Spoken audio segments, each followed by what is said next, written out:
This podcast is brought to you by all the anime addicts across the world that listen, and we love you. Thank you so much for supporting the podcast. And hey, you should probably know that I'm pretty sure Amazon Affiliates just dropped us after we successfully ran that program for 6 months. They have dropped us and left a $1,200 a year hole in our hearts. Very big hole, very sad. But if you would like to help out and support the podcast, you can go to AAApodcast.com/join our Patreon. Not trying to coerce you, but just the facts.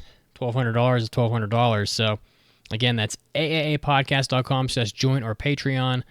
And you won't leave empty-handed because we got a lot of exclusive extra content for you that you'll be getting as a special thank you. So, again, if you want to support the show, AAApodcast.com/join or Patreon. And now, let's get it started. Get ready! You're about to listen to the Anime Addicts Anonymous podcast. Make your anime addiction worse at AAApodcast.com. And now, here are your anime addicts.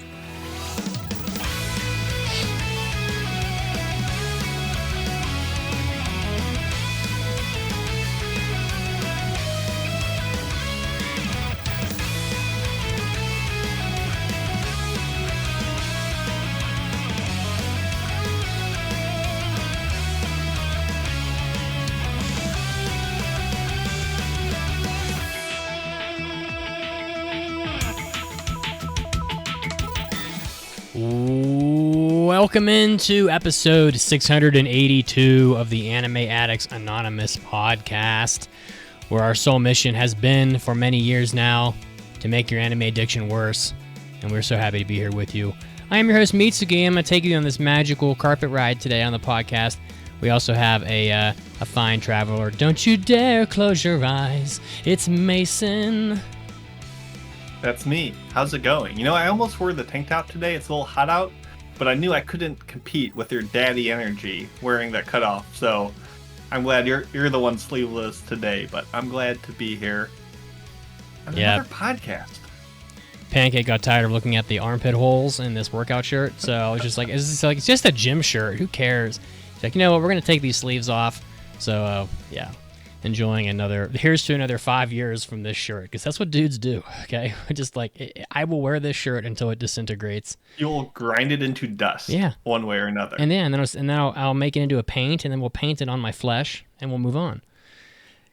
All right, guys. If you want to watch us live, twitch.tv/AAA podcast, live Sundays at 5 p.m. Eastern. Make sure that you watch us live, because sometimes there are pretty heavy visual components to this podcast, like last week where we had the Family Feud scoreboard up and whatnot, but, you know, we understand that not everybody can watch live, so we still love you anyway. Of course, you can find us across social media, Twitter, TikTok, Facebook, Instagram, whatever, wherever you go. Discord, you're going to want to go to the Discord because, man, Discord is rapidly growing, and a lot of new people in the Discord all the time. It's AAAdiscord.com. Come on, AAAdiscord.com. It's a pretty easy URL if you want to join the Discord. And of course, since we have no more Amazon affiliates, since we have blacked out that link on the document, you can go check out our merchandise over at AAAshop.info. So, link overload here. Well, the Waifu War Round 2 has begun. And I was very disappointed to see about a 20% drop in vote totals from the first half to the second half of round 1. I don't know why that happens exactly. I figure either people forgot, that people didn't realize that I broke the first round into 2 halves, or they lost their waifus in the first half of round 1 and they got mad and didn't want to vote anymore. You know, whatever it is. But listen, we're in round 2 now, okay? Waifuwar.net. waifuwar.net, honestly, just go vote. We need a lot of vote totals to have a great contest, so go vote at waifuwar.net. Right now, here's a few teasers. Roxanne from Harem and the Labyrinth of Another World is currently taking it to Demon Slayer, which is cracking me up. But Mitsuru-kan Roji is not a particularly appetizing character to look at with her strange green and pink hair. It's just not. Those are not colors that should go together. Let's see what else we got here. 0-2, currently losing to Chika Fujiwara. I don't think for a minute 0-2 actually loses this contest, because the minute this goes on like Twitter or something, like all the the fanboys of Zero Two and Darling and the Franks. The Darling and the Franks is not a popular podcast on our Discord. However, Kaguya-sama is popular. So the minute this sucker hits social media, I think Zero Two is going to blow Cheek out of the water.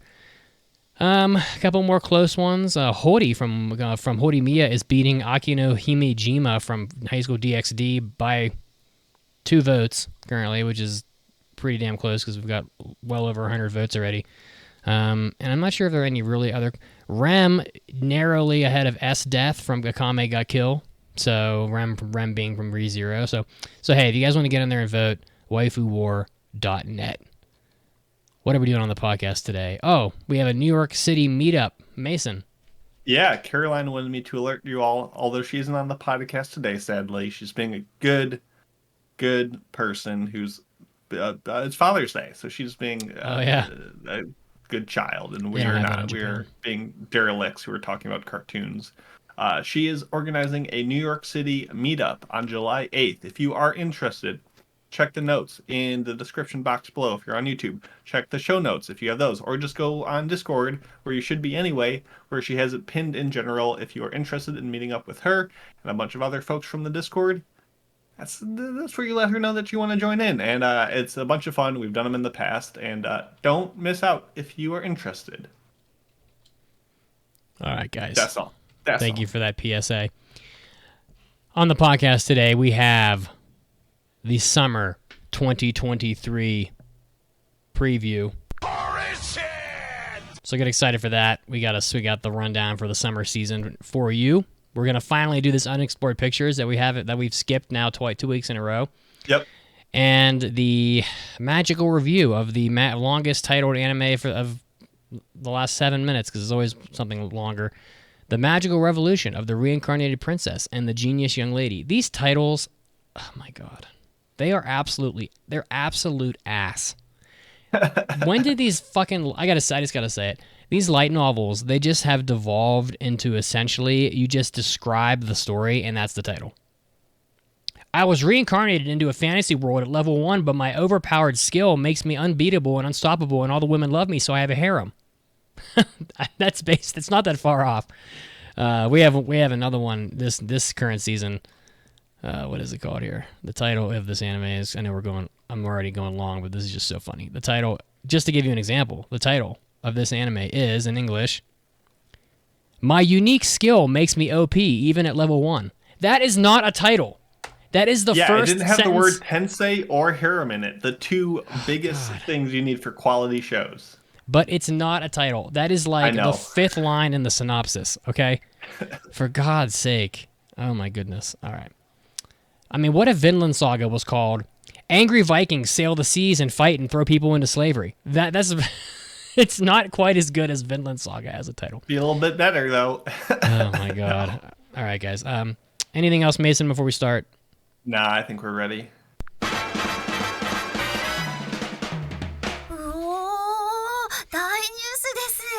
It's time for big news of the week. I have nothing, Mason, unfortunately, so it's up to you to save the day. Yeah, it was kind of a slow news week. I was going through and I really couldn't find anything until very recently Netflix dropped the trailer for the new live-action One Piece adaptation. And I watched it, and we got some info. First news, it will be coming out on August 31st of 2023, so a little over a month and a half away, 2.5 months. So get excited for that if you're into One Piece live action stuff. Have you seen this yet, Mitz? I honestly don't care about One Piece. It's a live action done by the same studio that did the Cowboy Bebop live action, which is probably all you need to know at this level. So some good things. The special effects and production values seemed kind of high. Those looked all right. The Barati ship, the restaurant, Sanji's hair looked pretty solid. Some good things were in this trailer.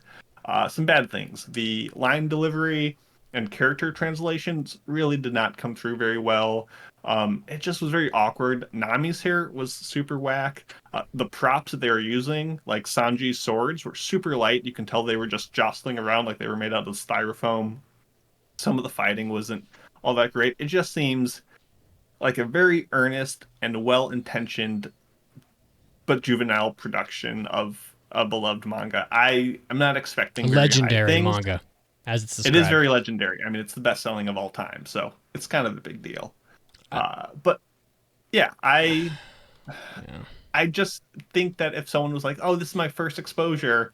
Is this really what One Piece is all about?" I'd be like, "Yeah, in name and titles, but not really in tone." So I have my doubts, but you can check out the trailer, see if you're hyped for it. I don't want to be all negative Nancy about it, and there's some elements that were surprisingly solid. So I probably will watch one episode out of morbid curiosity, but we will see how that goes in August when it comes out.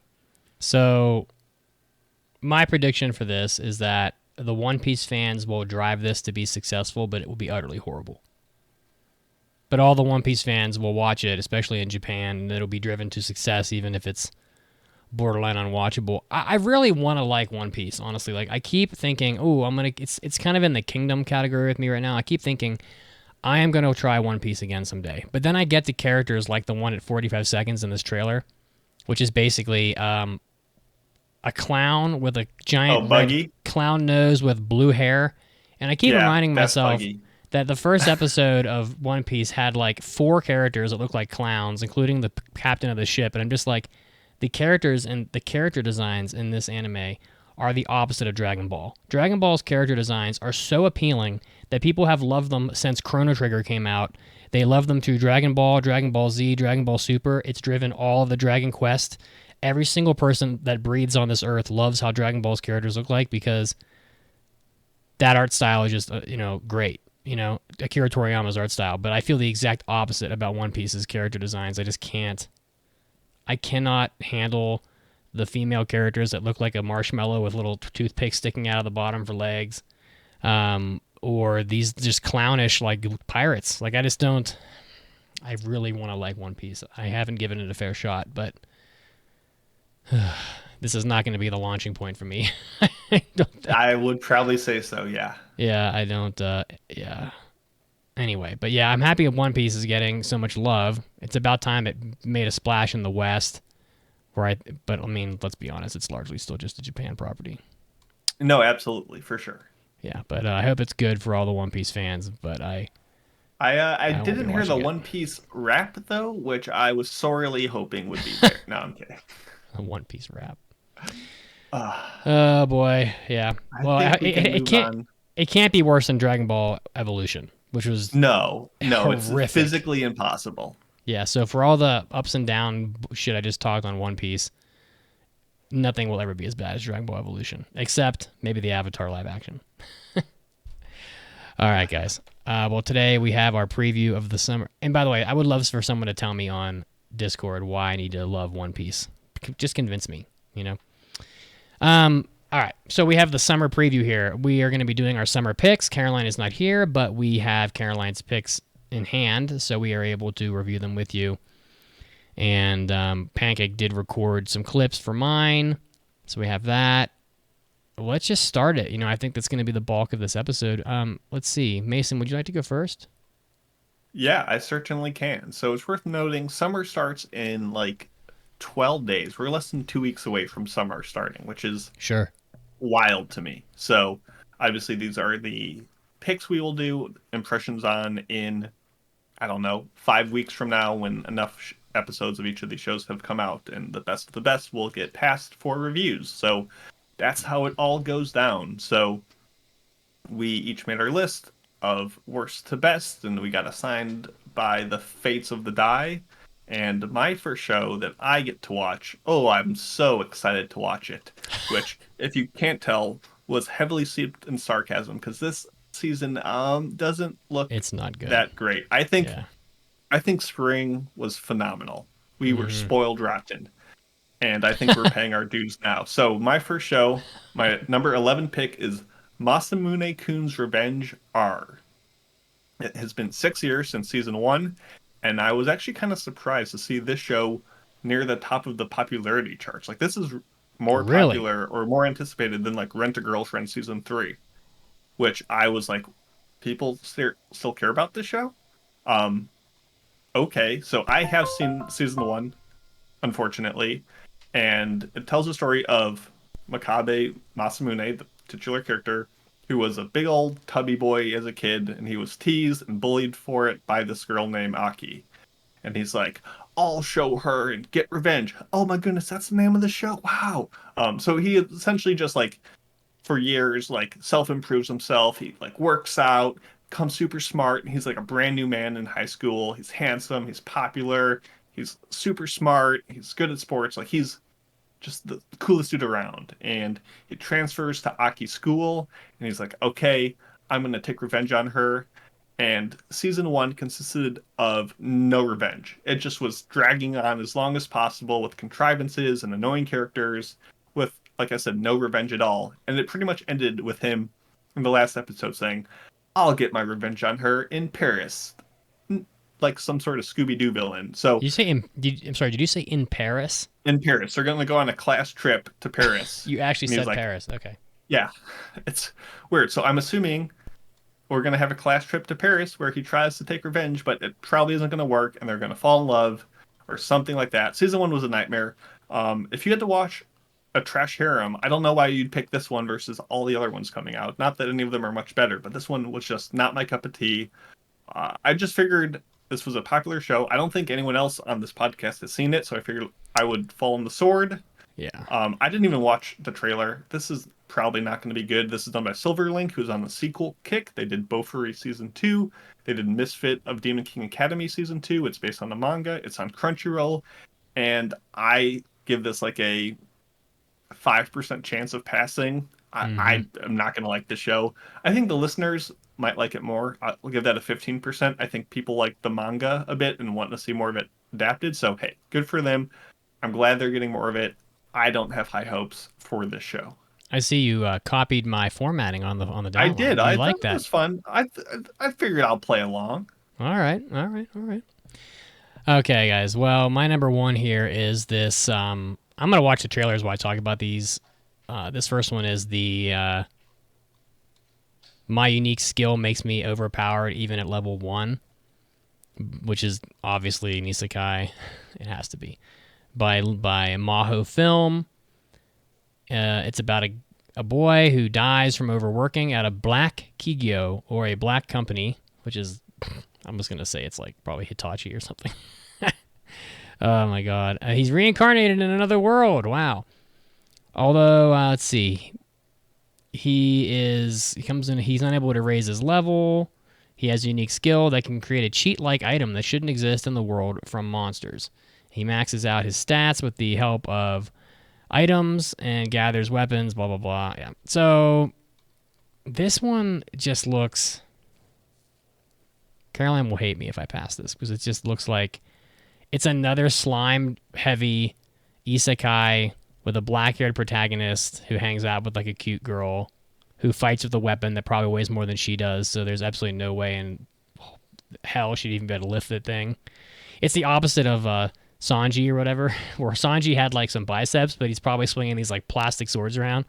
And this girl looks like she probably weighs, I can probably like shoulder extend her whole body weight with one arm, and she's carrying like, a hammer that looks like it weighs 800 pounds, and she's like 3'2".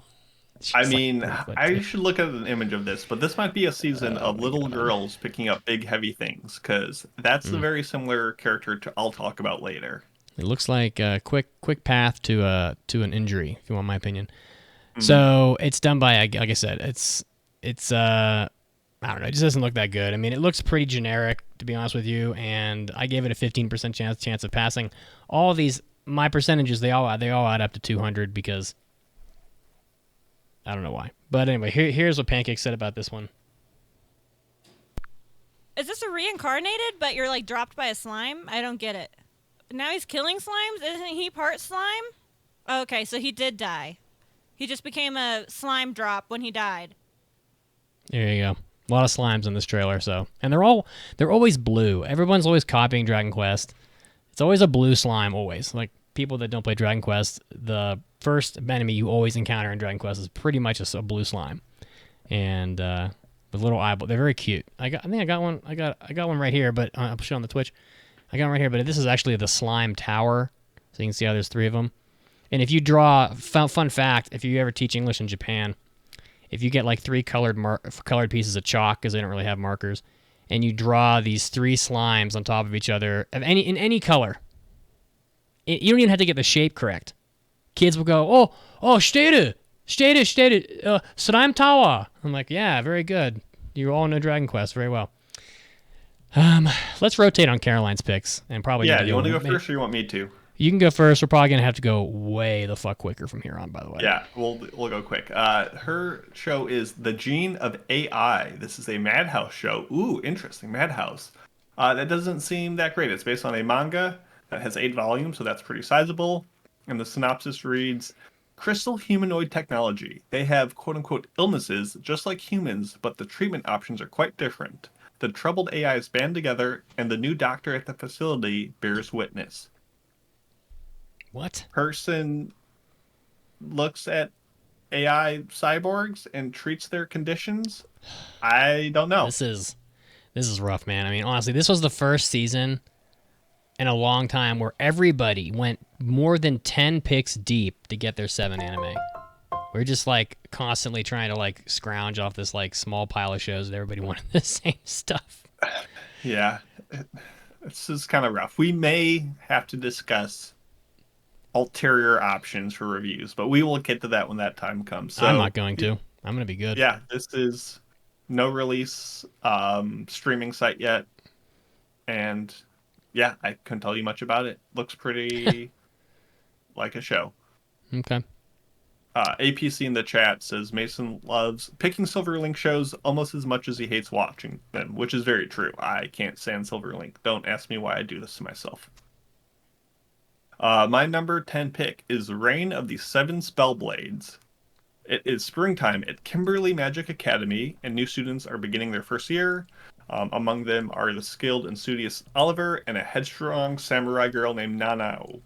They form a bond, but this picturesque school isn't what it seems because I think they say 20% of all students will be consumed by the spell or something like that. So this is another example of Japan being like, oh yeah, let's do Harry Potter stuff. Harry Potter is so in right now. Yeah. Except they have swords this time. Mashal. So that's cool. Yeah, essentially. So this is done by JC Staff, who is still pumping out stuff like Eden Zero and Is It Wrong to Pick Up Girls in a Dungeon? It's based on a light novel by the same guy who did the light novel for Alderman in the Sky, and it's on Crunchyroll. So the first few seconds of this trailer looked pretty fine, and then we get a shot of the head of the school speaking to the class, saying, hey, no, it's dangerous out here. And this lady is just there to showcase a canyon of cleavage. Just a massive chest for no reason. Oh my gosh, really? It's just like, why are we doing this? It's not like absurd, but it's just so out of place. And I'm all for magic. That's neat. It has some unique creatures in it. That's awesome. It has some extreme anime overacting, which I could pass on. It seemed edgy. Maybe it's not. I don't know. I am more skeptical that I just think it's going to be more bland than bad. And I don't have high hopes for this, but it's not terrible. I would give this a 15% chance of passing, 10% by the listeners if we sent it to them. I just think it's all right. We'll see how the craze lends itself. I honestly never would have expected this anime to have giant canyonous cleavage in it, because I looked at some of the promo art and it just doesn't look sexy at all. So I don't know no, it doesn't. what they're doing, but and why they were like, let's make the headmistress the one to we're really revealing. It's like one of those like dresses with just an arbitrary boob window. It's just supposed to look like a mom or something, and they always do these moms with like these pendulous breasts. Like, what are we doing? Come on. I don't know. Not every mother has like Titanic sized breasts. So, all right, next up on my list here, these are all just like the trash picks, to be honest with you. I hate to put it that way, but it's true. So here's another one that I think Pancake thought was Harry Potter when I showed her the trailer. It is Eiyu Kyoshitsu, which translates to a classroom for heroes, which already makes me feel sad. The whole Marvel DC Comics thing is just making me exhausted of heroes in general. I just can't handle it anymore. By Studio Actus, who I've never heard of. Wow, Actus. Have they done anything? Studio Actus, they have. They've done, they did Princess Principal? Jeez. Girls into Panzer? Really? There's no way. Oh, sure enough, Are there it is. they... Let me double check. This studio is probably hit batting 500 for sure on making money. I'd say that. Watching the trailer, it is a school. There's an incredibly obnoxious looking, like loud shonen character with. God, they just make these character designs just unfit for a person my age to absorb without grimacing, because this guy, his hair is split right down the middle. Like from his nose to the back of his head, and one half is stark white and the other half is jet black, and he just looks like an idiot. I don't know, it's just... They should have just blended it up and made it gray, because he just... Yeah. You're sure it's not Blackjack? He looks even more obnoxious than Blackjack, but yeah, he looks like Blackjack's son, basically. Yeah, so I don't know, they're in like a magic school, and what is the synopsis of this? So, a long time ago... There existed a demon lord, imagine that, who terrorized throughout the world until a hero stepped up, imagine that, and challenged him, blah, blah, blah, ultimately defeating him. The hero then created Rosewood Academy, an academy made to help heroes in training achieve supremacy and help defend the world when needed. Yeah, okay. So, okay. Very interesting. And then the trailer has a lot of fight scenes in like an arena. This girl has had her clothing destroyed, a la Ikitosen. Is this ecchi? It does have ecchi in the genres. It has harem in the themes. Is this ecchi? He says with a note of hope in his voice. Yeah. Oh, wow. In some ways, ecchi can save a show like this. Oh, absolutely. At least there's it some can be the only fans. thing they have going for it. Yeah, so this girl has obviously had her ass kicked by this black and white haired kid, and her clothing is almost entirely missing. And she also looks like that red haired girl from Jobless Reincarnation, which is pretty funny. Here's what Pancake said. Intense Japanese man voice, so I know it's like a big deal. Oh, nope. Now it's silly. Oh, shitty ass shonen anime. Very harsh. I gave this one 15% chance. It's not going to pass. Mason? Yeah, Actus didn't even do all of Princess Principal. I think that was mainly like a Studio 3 hurts, and Actus just like helped out or something. So they did nothing. No. Caroline is next. I got this. Yeah. Or at least I had it. Oh, there we go. So, see, Caroline is an enigma because she hated realist heroes so badly because it was just boring and whatever. But she picked an anime called The Dreaming Boy is a Realist. This anime, I hate to sound like negative about these like bottom tier ones, but this anime, just, come on. The title doesn't exactly evoke excitement. Okay, The Dreaming Boy is a Realist. How does that even... the title is an oxymoron. If you're like sitting there dreaming and like your head's in the clouds and you're dreaming during class, that means you're dreaming big things. Like your head is out of the box. You're having mental adventures. Like you're thinking thoughts that most people aren't considering. But then he's a realist, which means that he like dreams fantasies in the sewage pipe and how the water cycle works. I don't know. That, or he's like having adventures in his head, and then he takes a step back, and he crushes his own dreams over and over again. Wataru, who is deeply in love with his beautiful classmate Aika, approaches her without getting discouraged while having dreams about their mutual love. However, one day he woke up thinking, I am not really fit to be together with someone as good as her. Oh, God. Upon realizing this, he starts keeping an appropriate distance from her. Much to her surprise, could it be that he hates me now? Oh, Jesus. If I have to watch this, I am never going to let Caroline get away with it. It will be the end of her. Might be the end of me. All right. You're up, Mason. Yeah, my number 8 pick. This was absolutely a show that I put pretty low, and I'm like, Caroline will get this because it's called The Most Heretical Last Boss Queen, From Villainous to Savior.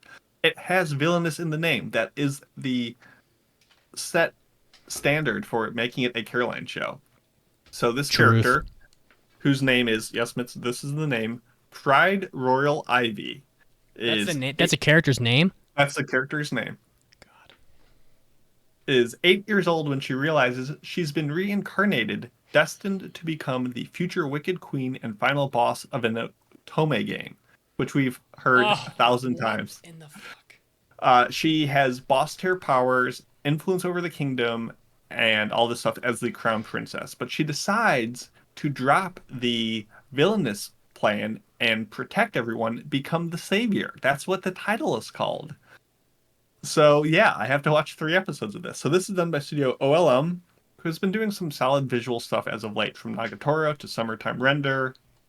Fine studio. It's based on a light novel, and it will be streaming, you'll love this too, on High Dive. God. So Just remember me when you go to pass or fail this. yeah. So if the show does look decent, that's not communicated at all in the trailer.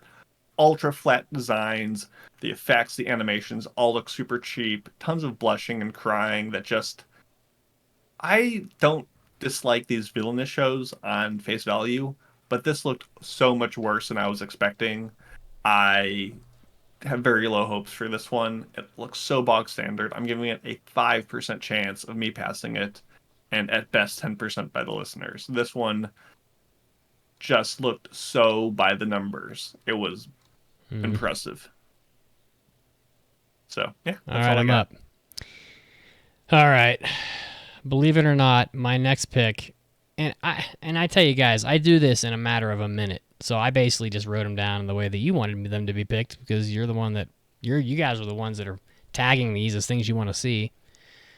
But apparently you haven't played the game Risa no Atelier, because, well, it's based on a game by Linden Films. This is one of 3 anime I have selected from Linden Films, which is a very bad sign. I don't know why they think they can handle 3 anime at once, but they do. They always do that. Okay, quantity over quality. All right, so Risa no Atelier follows the story of Stout Ricelin, a girl living in some island in search of adventure. She discovers an abandoned rowboat one summer day and sets out to the mainland with her friends. Along the way, she meets the alchemist Volmer and her companion, blah, blah, blah, who sets her on the path of learning alchemy and her intertwining adventures, blah, blah, blah. All right, so, yeah. So this is based on a video game. You know what it is within a minute, because you can never forget that bulging Zettai Ryoiki thigh gap, once you've seen it, it's burned into your mind for the rest of your life. There could be a 107-year-old man laying in a hospice bed with severe Alzheimer's, and if you showed him a picture of this character, if he had encountered her 50 years ago, he would sit up in bed and have the most clear thought in days and say, I know those, as he looks at the Zettai Ryoiki. And the Zettai Ryoiki is featured in the trailer. So if you're watching this trailer at exactly... so fun. At exactly 35 seconds. Now. 35 seconds. I'm on my way. 35 seconds. I'm going to take a screen cap and I'll put it in the chat for you, just in case you can't find it. Holy Thiza. Yeah, Holy Thiza. There it is. And it's just beyond comedy, honestly. This will not be good. I give it a 5% chance of passing. But some people will enjoy it because the anime clearly was popular enough for them to make an anime about, so the game has fans. Here's what Pancake thought. Is this that game I bought that one time I was high? Holy shit! That's that bitch from that game I bought that one time I was high, and it was a really bad game. Here you go. And she's right. Bad game. I wrote that down in the notes. Say no more, man. Say no more. All right. You're up, Mason, or Caroline's up. Next up for Caroline is her number 9 pick, which is Story of Small Senior in My Company, which is just a reversed role of My Senpai is Annoying, which stars this guy, Shino Zaki, who's an office worker who's taken care of and cuddled by his senior team member, Shiori Katase, who is a gorgeous, profoundly kind, loving, and diminutive woman. So it's just small senpai takes care of young, dashing Kohai. Romance. Comedy. Slice of life. No release thing. It's by Project Number 9, who have done a little bit, but not a whole lot. They did Love After World Domination, which obviously Caroline adored, so maybe that's why she picked this one. Or maybe she just likes the cute office comedy romance. I'm not sure. She picked it. I'm sure it'll be fine. I haven't even watched the trailer, but there you go. Work shows. Cool. I'm okay with that. All right, back to Mason again. Next, my number 6 pick, Saint Cecilia and Pastor Lawrence. Saint Cecilia is beloved by the townspeople. She's just, a saint, I guess. And she works at the church and probably gives blessings and wisdom and all that stuff. And all of the people leave, and she has no one to help with. Except for Pastor Lawrence, who is just a guy who's there to oversee and take care of her. I don't know. This is just a silly comedy romance show that is really, by the trailers, just going to try to sell you on Cecilia as a must-protect waifu and Christian iconography for us filthy weebs. So I'm guessing it's just going to be a fluffy slice of life more than anything.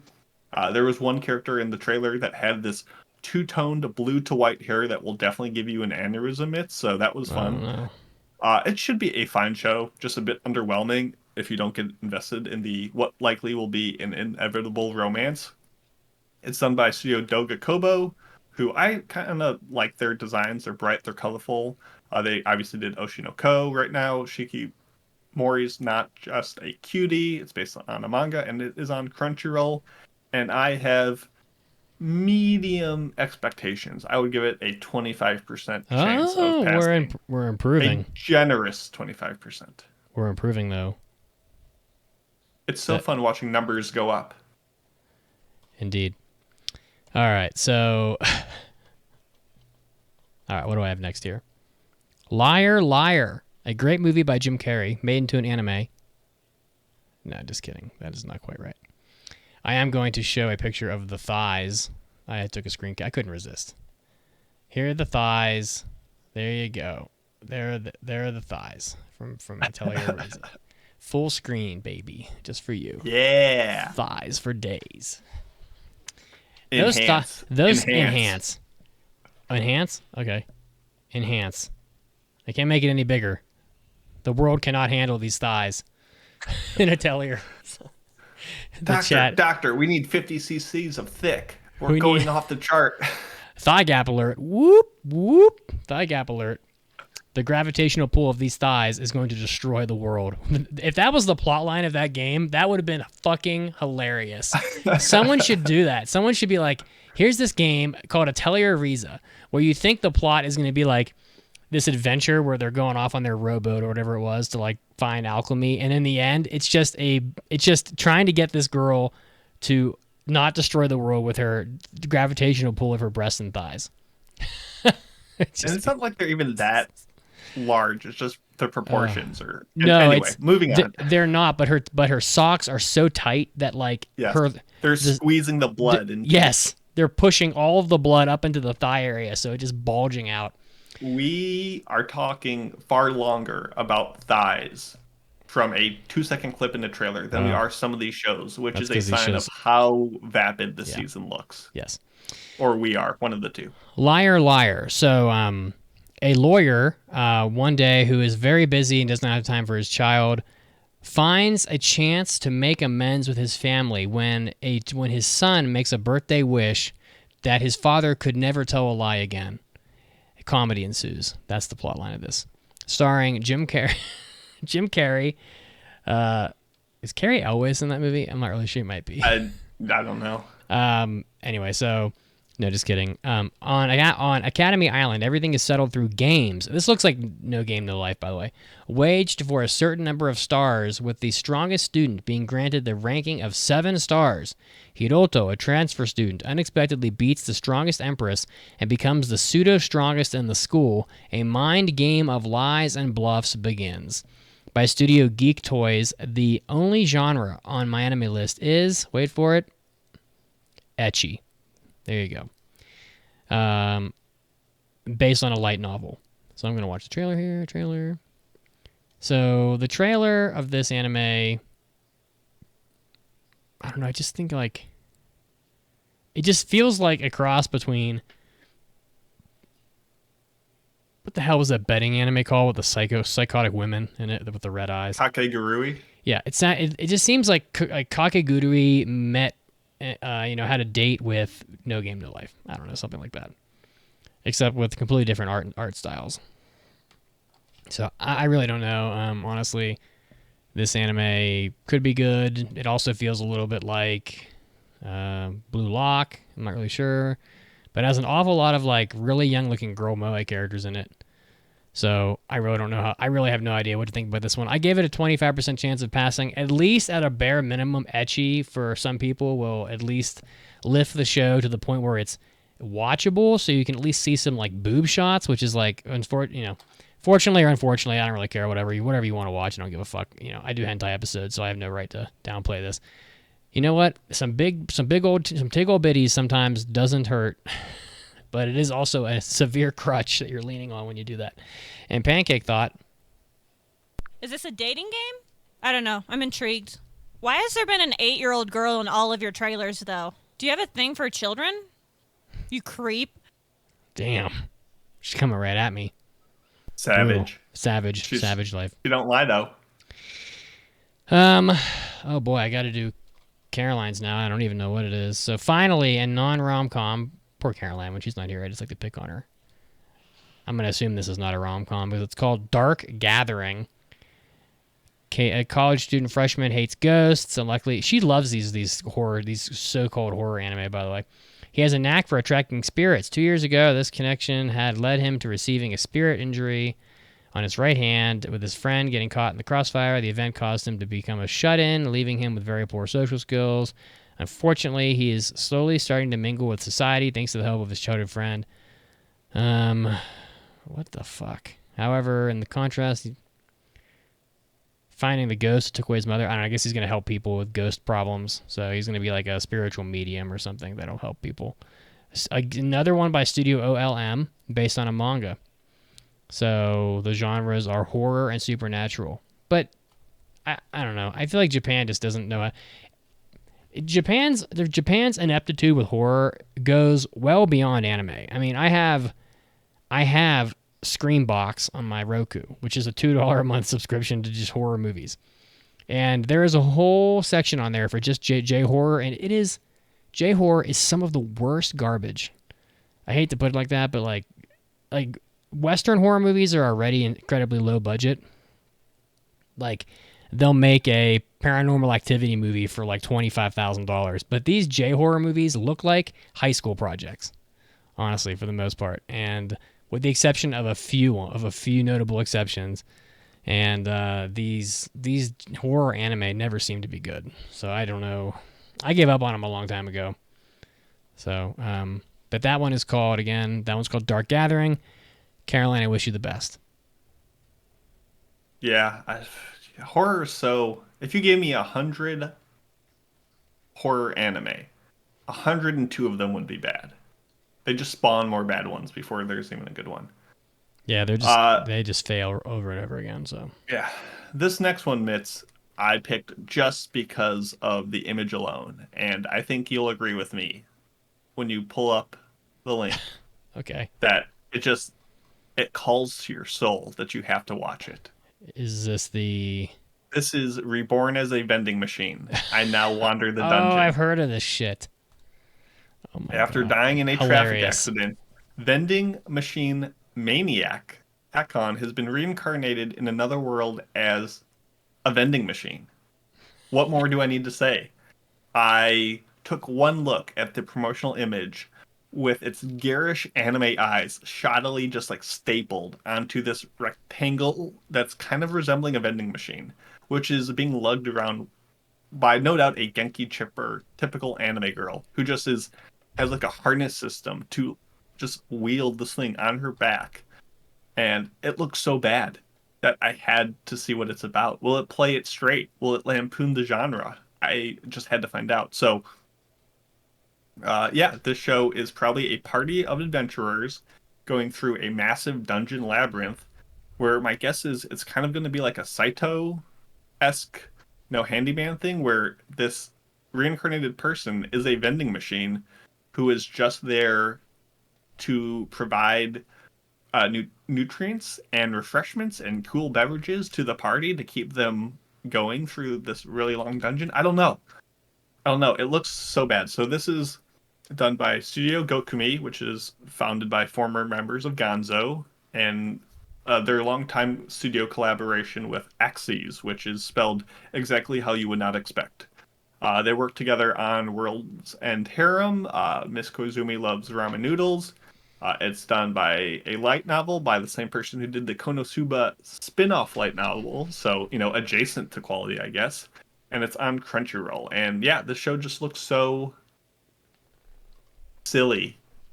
It does seem to have, some solid personnel working on the voices. Radio doing the opening is always a fun time, so maybe it'll be subversively funny, but man, oh man, does it look so atrocious. But then again, if you told me the Reincarnated as a sword thing was going to be a good show, I would have been like, no, that looks really daft. And that ended up being solid. So I'm actually going to give this a 35% chance of passing. People seem to really like it, and it takes balls to make something like this. So yeah, Reborn is a vending machine. Let's see what happens. Honestly, if I had seen this, if I had paid more attention, I would have had this. I would have had this on my list higher. But the little girl you referenced carrying the giant vending machine, yeah, is actually not that little. It's just no.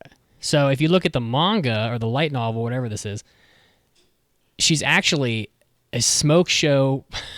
Oh no, she has big boobs. Big-breasted, blonde, like goddess type. So let's not kid ourselves. But she still wouldn't be able to carry a vending machine. I mean, she's built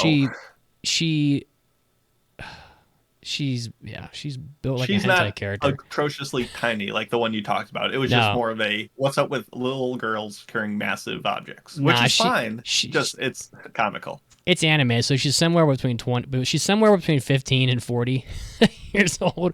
But I'm gonna say she's about 19, and she looks like she weighs about $115. So there's no way she'd carry a 500-pound vending machine. But it's pretty funny. I hope that like girls' panties and shit just fly out of there. It'd be fucking great. All right. Yeah, we don't know what kind of vending machine it is. Hopefully hot corn soup.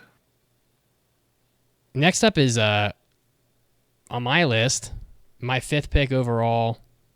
It's back, much to the just disbelief of my co-hosts, I'm sure. And I honestly didn't know that this anime had more content because the manga is not... The OVA is short. And I think they covered it pretty much. So, but Bastard, Dark Schneider is back, and he will find his penis that was blown off in this amazing sequel of Heavy Metal Fantasy or whatever, Bastard, Season 2. Will Dark Schneider lose his virginity? Will Dark Schneider find a softer side with which to address women? Will Dark Schneider find his cock? Will he find a softer side of his cock? Yes. Will his cock get soft, or will it turn erect all the way up to his belly button? We will have to find out in Dark Schneider. So Dark Schneider, or Heavy Metal Dark Fantasy Season 2, Bastard, done by Linden Films, rated R for good reasons. Based on a manga. Dark Schneider's back. I don't know what else to say. It's just hilarious that this is back. And so soon, too, by the way. It wasn't that long. I gave it a 35% chance of passing. I mean, these other shows are just not good. I mean, for as much as I feel like you and Caroline did not like Bastard, it is 100% going to be better than the other shit I've talked about. It has to be better than Atelier whatever, Riza. Come on. It must be better. So I'm just gonna make an assumption it's better, but Bastard is back. So that's about it. Is it my turn or your turn to do Caroline? I think it's my turn. Okay, well this one has a weird title, so have fun with that. It is called Helk, and looking at it, it kind of looks adjacent to Bastard in a lot of ways. You got your demons, you got your action, you got this super beefy dude named Helk, which is like a 24-pack. Just a monster and towering dude. But it tells that the Demon King was defeated by the hands of the heroes, and a competition was held for the title of the new Demon King. There's a lot of words to this, but Hulk is essentially going to destroy humans and be the new Demon King. I don't know. It looks visually very similar to Bastard. If you go to like the minute 3 mark, we have a big hat alert. If you're into big witch hats, you got a big witch hat. But yeah, it looks edgy and violent, and obviously not quite as dark and sinister as uh, Bastard and Dark Schneider. It looks more fun and silly, but yeah, it's a shonen demon battle show, and it's probably going to be dumb as hell.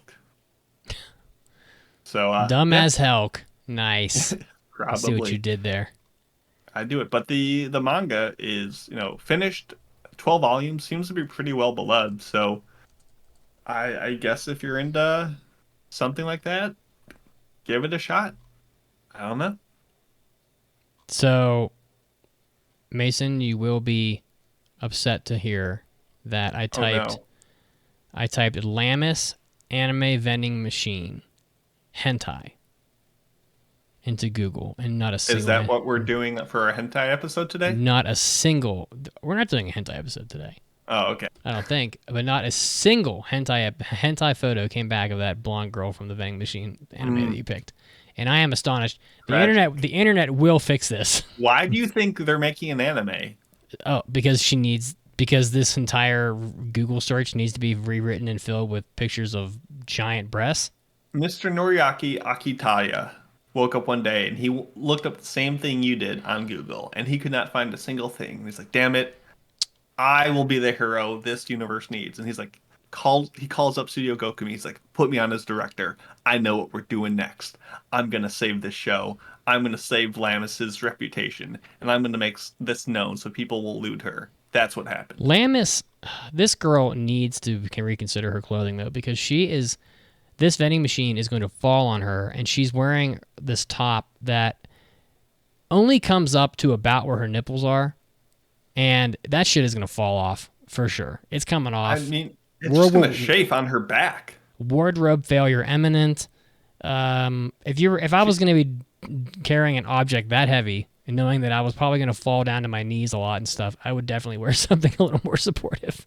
Yeah, she'd better at least be my wearing goodness. metatarsals on her feet, because come on. I'm gonna put this photo in the Twitch for people.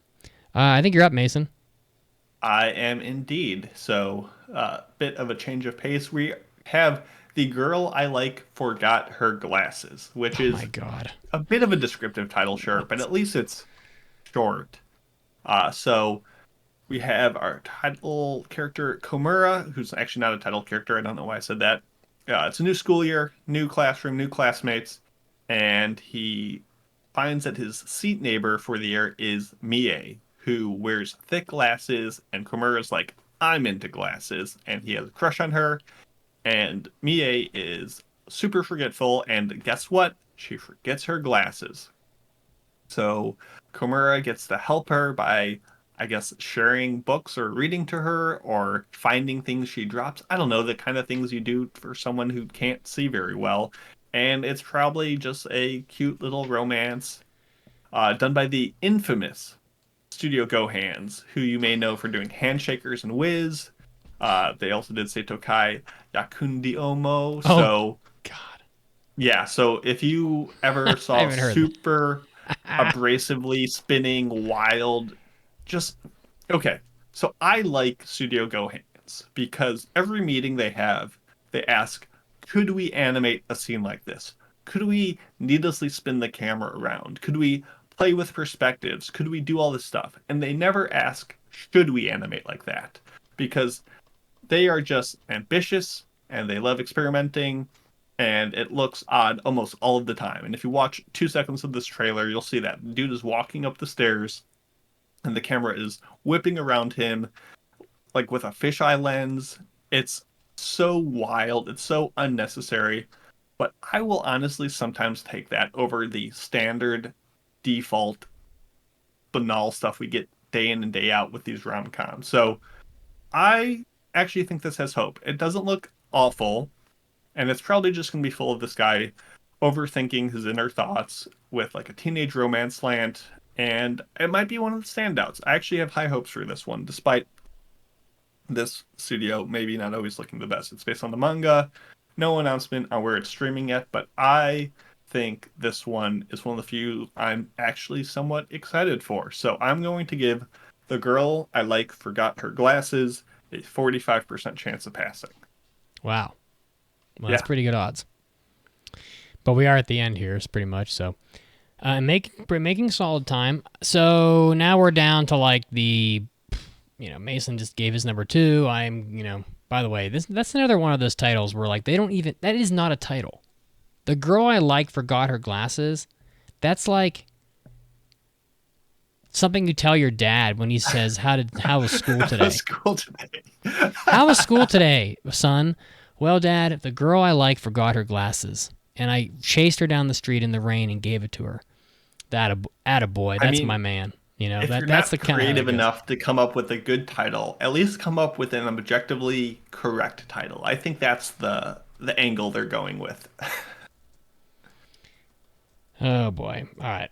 Well, I have the picks on Twitch now, so this is going to be no surprise to people that are watching.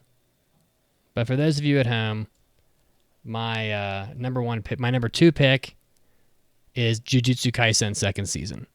We all know it was coming. It's a no-brainer. The trailer is essentially the same, except it's got more Gojo in it than any other character probably, which makes me wonder what happened to the actual main character with the red hair. Wasn't he supposed to collect all the fingers or whatever? So now I could watch 12 episodes of just Gojo in like the wind. I see Yuji sucking down those fingers anymore. Yeah, I don't even. Yeah, and I definitely. Yeah, exactly. If this anime was just the red-haired kid and Gojo, it would be better because I'm not really into like the panda or the robot or whatever, or like the really unpleasant girl with the spear who just seems grumpy all the time.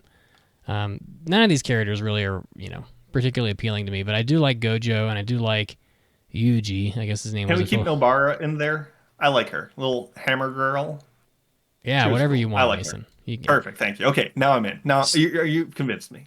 Studio Mappa, of course. The cracking the whip. And Mappa hasn't had like a they are just like, something's going on with Mappa. They're just like bribing people or something. They have like all the good shit, pretty much, comes from Mappa.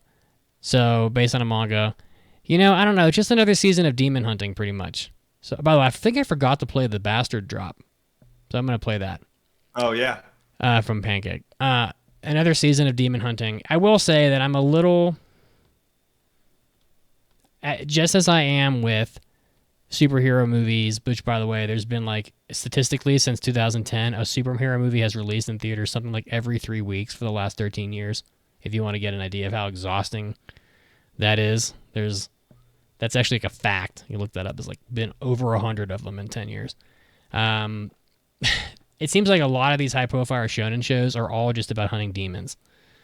So if you really think about it, there's not that much difference between Jujutsu Kaisen and Demon Slayer. They're both, and wasn't there another one? And Chainsaw Man too. They're all the same thing. They just, you walk around, zany characters, demon shows up, kill the demon, and that's it. They're all pretty much the same anime. And they're all well animated, and they're all very lively and bright colored. So I'm just going to say right here that like there is a definite high similarity between Jujutsu Kaisen, Chainsaw Man, and Demon Slayer. And I guess it's working because people love all 3 of these anime. What did Pancake say about Bastard? Oh my god! Dark Schneider, are you fucking kidding me? Hell fucking yeah! Instant pass, 5 out of 5. Let's go! Oh, wow. Jeez. All right. Now, let's hear about Jujutsu Kaisen. Oh, is this Jujutsu Kaisen? Fuck yeah. Instant pass. It'll be good. Let's go. There's my white-haired baby boy. And I will say that I'm not saying that Jujutsu Kaisen, Chainsaw Man, and Demon Slayer are bad. In reality, they're all pretty good, actually. But they are all frighteningly similar. So, take that for what it is. I mean, They're painting with the same brushes. It's the same brushes, yeah. It's just, yeah. I have to do Caroline's now. Caroline has an anime here that I hope she doesn't pass, but she probably will. Horimiya The Missing Pieces, or in Japanese, just Horimiya Piece, which is a really terrible title, and that's Piece, because apparently this features stories from Horimiya that were not adapted in the main anime, which probably means these are like side stories or vignettes or other things that are tertiary to the story that were edited out. I have to imagine. I haven't read the manga. Probably things that were edited out for time that they decided to stick back in now, which makes me wonder how it will function necessarily as a cohesive story if you're just plucking different items from an already completed storyline.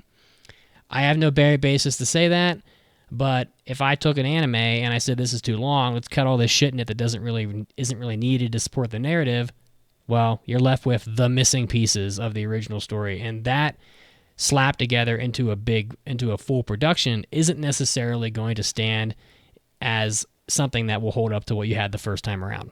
Just throwing that out there. I'm making an assumption. I'm making a guess. Horimiya was a good anime, but this is kind of like, you know, when you get the editor's edition, when you get the director's cut for like a movie and they add 30 minutes to it. I hope that's not what this is. I hope, because Horimiya is pretty good. I'd actually like to see an extension of their relationship. Like, a lot of these anime basically just go until the relationship occurs, and then it's like a thing, and sometimes it doesn't become a thing at all. But in this anime, I recall it did, so I'd kind of like them to actually take it a step further. Like, let's see the first 3 years of the marriage or the relationship or the engagement or whatever, rather than just taking it to, like, you know, the honeymoon phase and then just cutting it short. Because there's a lot of drama and complicated stuff that happens in relationships. And as far as I can tell, you never really get there in these rom-coms. So I would like to have that, and maybe that's what will happen, but I'm not really sure. But Horimiya, I'm just going to call it Season 2. Didn't know this was coming. By Studio Cloverworks. So yeah, Cloverworks is pretty great. Although it was not an answer in our Family Feud game, which was very sad. Tragic. Do you know anything about this, Mason? Am I totally incorrect? Because I could be. I'm just making a guess. No, I mean, Horimiya has just had a history of being very truncated in anime form, whether it's the first 4-episode OVA back in the day, and even the more recent proper adaptation still skipped so much stuff, not only of the main characters, like, relationship, but just there's a ton of side characters that kind of got, I think, just axed off, or not axed off, but like you saw very passing things. So I don't know how much this will go to, but there's a lot of unadapted content out there. So it's not like you're getting anime original stuff or anything like that. It's just, there's a lot more to tell. It'll be interesting to see if it's, say, you watch season 1 and then you watch this, or if it's best like, oh, you watch episode 1, 2, 3 of the original, and then you watch 1 and 2 of this side thing. Like, is it going to fill in the pieces, hence the title, or is it going to be I don't know. It will be interesting. Maybe we will find out. Or at least Caroline will. We're also going to find out what your number 1 anime is, Mason, so why don't we hear it? Yeah. My number 2 pick, number 1, I guess in a sense, is My Happy Marriage. Oh my goodness, we're getting the thing after the relationship. Hopefully, maybe, probably not actually. So, it says, born into a noble family, Mio is married off to Kyoka, a soldier so heartless his prior fiancés fled. With nowhere to go, Mio slowly starts to open her heart to her cold husband-to-be. This is done by Kinema Citrus, who did Made in Abyss and Rising of S.H.I.E.L.D. Hero. It's based on a light novel and is coming out on Netflix on July 5th. The entire season, all the episodes at once, so we'll see how that goes. I tend to like Kinema Citrus. I put them high in my, studio tier list, so I'm putting my trust where my mouth is. I think this could be okay. The trailer had some good signs. It had delicate music, slick visuals. It felt more mature, more subdued, besides the family trauma drama. And it just overall seems promising. I'm hoping it will not lean too much on Mio becoming a quote-unquote textbook wife who is just trying to seek approval and acceptance through that means. I hope not. But we'll find out. It just seems like a more josei-inspired, two adults falling into love through kind of a forced marriage of sorts. I don't know. I'm not sure. I don't look into it too much. I'll just watch it when it comes out in 2 weeks, 3 weeks, 3 weeks. That's how math works. And we'll see how it goes. So my happy marriage, I'd also give it about a 40% chance of Damn. passing. For such a generic title, that's a lot high. It's a high percentage. Yeah, I think it's one of those happy, but, racked with bad passes. I don't know. But it looked fine. So that's what I'm picking. What do you got, Mitz? There's never a an anime. There's never a story called My Happy Divorce. Sometimes, well, never mind. We don't need to go there. What is my number one? By the way, I never said what my pass percentage was on Jujutsu Kaisen. I gave it 50%. I mean, it's probably, let's just be honest. If I don't pass, there's a 100% chance we're reviewing 100%. The show. Yeah, we're reviewing it for sure. If it's not me, it'll be the listeners. The number one show I picked, because I'm a sucker, is Rurouni Kenshin Meiji Kenkaku Romantan 2023 edition. So based on a manga, again by Linden Films. How in the fuck? And honestly, like, it sounds like an exact retelling of Rurouni Kenshin from the 90s. I think it was the 90s. Let's see. This anime came out, 96. Was it 97 or something? 96 to 98. So, but this one sounds like it's going to have, the trailer definitely had quite a lot of shots from Trust and Betrayal in it. So it seems like this anime is basically a retelling for absolutely no reason at all of the original Rurouni Kenshin, with some elements of the original sprinkled in, more so than they were in the original, which was a lot of like talking about, as I recall, boy, it's been a while, a lot of talking about Kenshin being the what the fuck do they call him? Batosai. Thanks for nothing, Mason. The Batosai. I didn't know where you're going with. The Batosai, the manslayer, they called him. So they always talk about, the Batosai. And then you see, like, glimpses of the Batosai in, like, Rurouni Kenshin, but they never actually show the Batosai for the most part. And in this trailer, it's about half.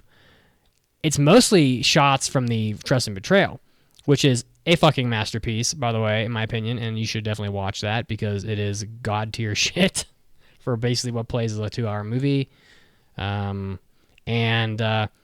bottom line is that Rurouni Kenshin has a bad reputation these days because the author has gotten in trouble for a bunch of shit, and I don't need to go into it, but the reality is that Rurouni Kenshin and Kenshin himself are a great is a great story with great characters, and Kenshin himself has clearly influenced a lot of other anime characters throughout the years.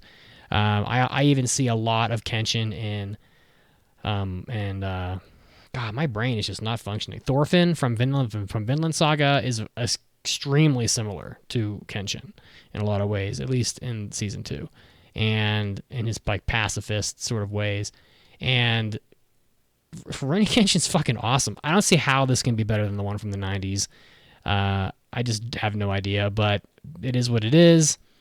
I give this one 50% chance of passing as well, and if I don't pick it, the listeners probably will. But honestly, my instinct tells me that, like most other shows, if you haven't seen the original Rurouni Kenshin, you should definitely watch the original one before you give this a shot. So, Pancake said, hell yes, he's cutting leaves in half. Love it. We're gonna watch the shit out of this. Instant pass, 5 out of 5. Let's fucking go. A lot of positivity. I don't think she knows how instant passes work. You Yeah, say that for multiple shows. She also did ask if we were still supposed to watch this since, well, never mind. It's kind of a sequel. I shouldn't go into what the author. Yeah. That I see. She was like, "Are we supposed to watch this because XYZ?" And it's like, I don't really feel like getting removed off YouTube, so you can go look up what happened there. But anyway, yeah, Kenshin is awesome. He's fucking really awesome. So. You're up. Actually, Caroline's up. This is the last one. Caroline, with her number one pick, stealing it from me with her better luck. Well deserved, I guess. is Zom 100, Bucket Zom. List of the Dead. Zom being short for zombie because why am I saying titular so much? No one wants to hear that. Main Tits. character Yeah, you said Akira tit. is living a boring life, working minimum wage. Just he can't make ends meet. He lives in a trash-filled apartment, and he can't even confess to the girl he likes. But a zombie apocalypse breaks out, and it kind of breaks him out of his shell, and it gives him the push he needs to live a bit. And he's on a mission to complete all 100 items on his bucket list while the zombie apocalypse is going on. So this is done by Studio Bug Films, which is both fun to say, and they've never done anything before. And it's directed by the Comey director back when he was affiliated with OLM. Pretty new manga, not many chapters out for it yet. I didn't watch the trailer. I'm going to look at it now, but it just sounds like a lot of fun, wild, goofy time, a lot of bright colors, a lot of just exuberance to it. And yeah, it just seems like a fun time. So that's why I put it on my list. I'm sure she did for similar reasons. And looks cool and silly. It's always something of the dead, isn't it? Yeah, that's pretty common. Dawn of the Dead, Night of the Living Dead, Dusk of the Dead, Shaun of the Dead. I don't know. I feel like there's a bunch more. All these. At least Shaun was obviously playing off of Dawn, but yeah, I know what you mean. No, yeah, yeah. Dawn of the Dead, which by the way, I watched that the other day. Not that good. That's it, guys. Honestly, Mason, we went a little long, but yeah, well done. We made it. We survived. Hopefully, we didn't do Caroline too much injustice with our assumptions, and she'll let us know in impressions in a couple weeks what she really thought of these shows. So, with that, let's get to our in-show news break. But first, we have a trivia question for you to try to answer if you know it. In MagiReview, what is the name of Yuffie's sword, and what does that name mean? We'll let you know the answer in just a bit. Stay tuned. I'll give you a hint. It's very cliche.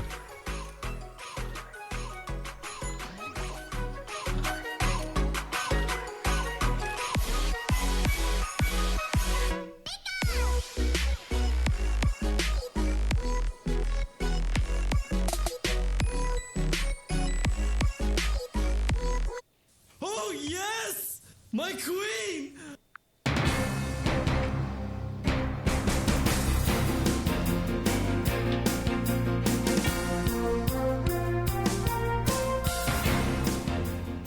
Anime Addicts, Mitsuki's here, and I'm bringing you your anime news break. Starting off with a new announcement of some anime here. Dr. Stone, New World, the second core, is going to be premiering in October 2023. Not that far off. The 11th and final episode of the New World announced on Thursday that the third season, second core, will be coming out in the fall, so you won't have to wait very long. So the Shonen Jump serialized this boy cheese post-apocalyptic sci-fi manga back in 2017 to 2022. The final volume was published on July 4th last year. So if you're a fan of Dr. Stone, look out for even more coming out. You won't have to wait long, in just a couple months.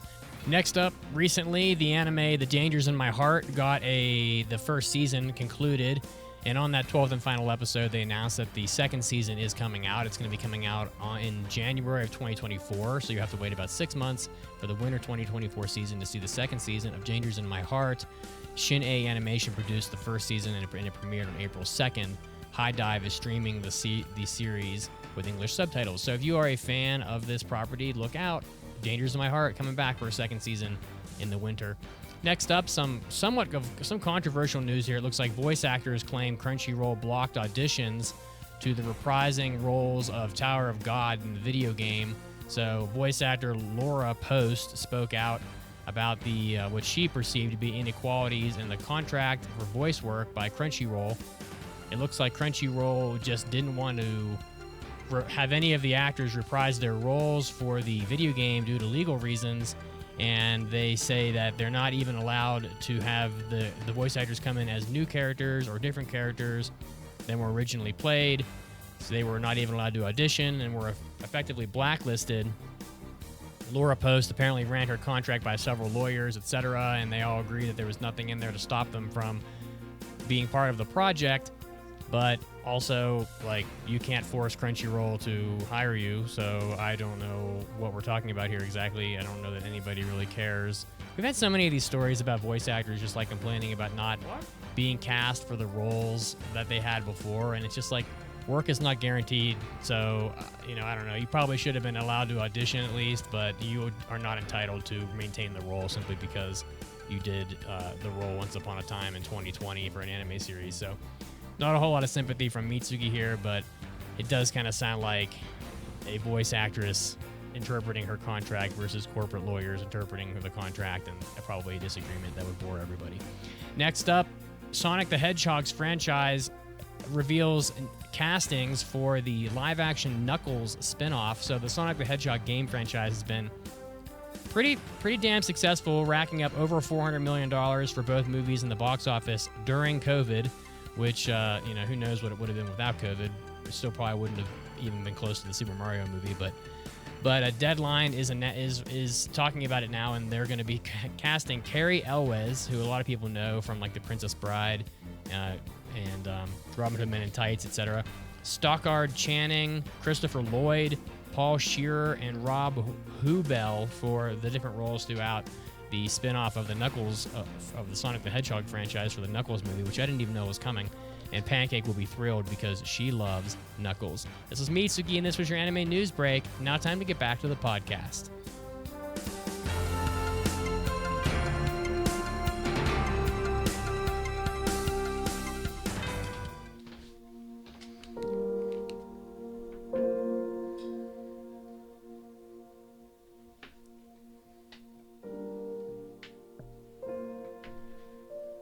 Well, anime addicts, all good things come to an end. And it seems that Amazon has decided that they hate us and find us unsuitable to be Amazon affiliate partners after all, even though we successfully did it for like 6 months. So we need support now more than ever, as this cost us something like $1,200 a year of support. So if you want to support the podcast, help fill that hole in our hearts left by Amazon, you can go to aapodcast.com/join or patreon.com. Drop us like a few dollars, and every little bit helps us replace just that happy feeling in our hearts that Amazon gave us for a short while, if only for a moment. But hey, you're not going to leave empty-handed.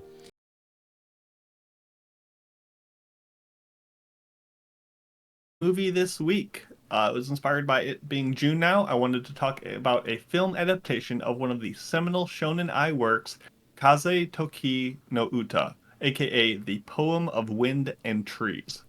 So Shonen Ai is a seed that has grown to bloom genres such as boys love and yaoi, and it began back in the 1970s. And it was used to describe a new genre of shoujo manga featuring romance between beautiful boys, as shoujo manga shifted from a primarily children-based audience to one that included teens and young adults. And this Shonen Ai genre was a step up in complexity. They were inspired by politics, psychology, literature, history, science, and yes, sexuality. So the Poem of Wind and Trees was kind of the forefront. It was the spearhead, the vanguard of the movement. And it's written by Keiko Takemiya, who won the manga award for the best shonen manga and shoujo manga the same year for 2 different series, Towards the Terra and this one respectively. So think about that talent to write the best of 2 genres at the same time. So this film is a 60-minute adaptation from 1987, directed by Yoshikazu Yasuhiko of Gundam and Venus Wars fame, and it's the first work of Studio Triangle staff, as Mitsuki shows off a very adorable Gudetama mug. So this film is set in 19th century France at a strict all-boys boarding school, and it follows Serge and Gilbert, who are roommates. Serge is the responsible, straight-laced new arrival who's all chipper and excited to attend the same school as his late father. And Gilbert is the uncongenial, late, truant classmate who everyone has like a bad reputation with and kind of gets up to no good. And at its core, this movie compresses 17 volumes of manga in such a short time that it kind of feels like a disjointed compilation. And the way they get around it is to kind of frame the whole movie as a series of recollections of Surge, kind of thinking about his life in the school and his friendship with Gilbert over the years. And it is very much targeted to people who have already read the manga. You kind of have to make some jumps along the way, and it makes sense, but it's definitely designed for you've enjoyed the manga, now you can watch it animated. So there's that. This friendship, though, that Surge is recollecting has many ups and downs, as Surge kind of disapprove of Gilbert's promiscuous lifestyle in which he engages in sexual relationships with older students and alienates himself with many others, including Surge himself at first. And this is a cruel movie. This is kind of savage and very mature. We have themes of prejudice, homophobia, rape, drug abuse, violence, bullying, manipulation, and more that I can't even get into now. So, like, it is a difficult watch in a lot of ways, and definitely a better movie than The Door into Summer, which is kind of the prototype movie of this. And yeah, it's a intense film, and it's not for a lot of people. It's difficult to watch. It's old school. So who's gonna like this? Me, for the most part. I think it's a pretty unique primer into a very important work that I otherwise would have missed out on. So while I can't genuinely recommend it from a good experience, I'm glad I watched it, because the atmosphere, the art style, the poetry are things you don't always get nowadays, and it's a shame that there wasn't more put into it to make it a full-length movie and make it really a true classic. But the foundations are there. If you're interested in Shonen Ai and kind of a retrospective on how far the genre has come from, it's worth checking it out. If not, skip it. But it does have Bach and Chopin, Chopin, on the soundtrack if you like piano stuff, so it's kind of cool. And that's it. It's an alright film. Did you say Chopin? Yeah, I was trying to get a reaction like last time. It didn't work. No, because No. I am impervious to your... I know you know better. No, it I know. Chopping. Pancake, go away. Take your pancakes somewhere else. All right. Yeah, that's all we got. We finally got it out. I kind of forgot some of the movie because it's been like 3 weeks since I've seen it now, but there you go. Not as bad as in high school when someone came up to me and said, "Who is Debussy?" And I was like, "You mean Debussy?" Like, you guys are fucking killing me. Like, how can you seriously fuck that up that bad? All right. I'm a big fan of Batch.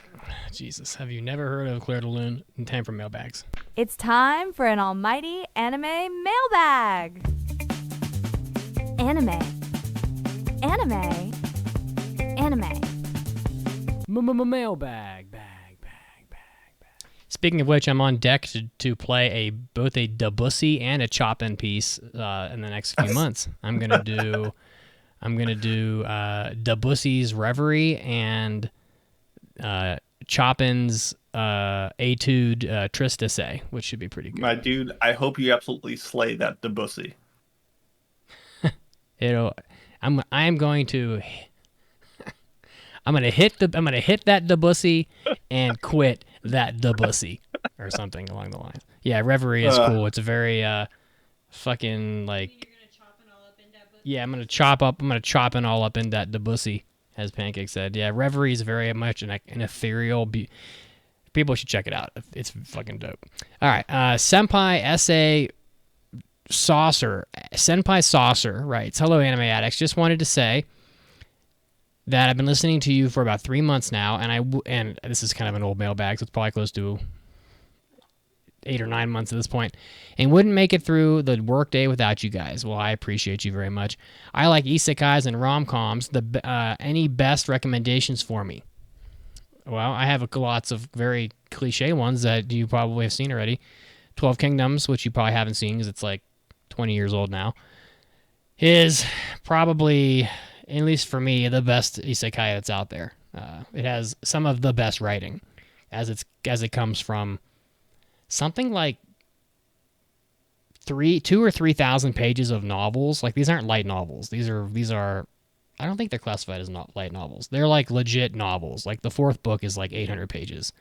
Jobless Reincarnation is pretty good. It's got a little, depending on who you are, you might not like, some of the objectionable, questionable things in it, but overall it's pretty good.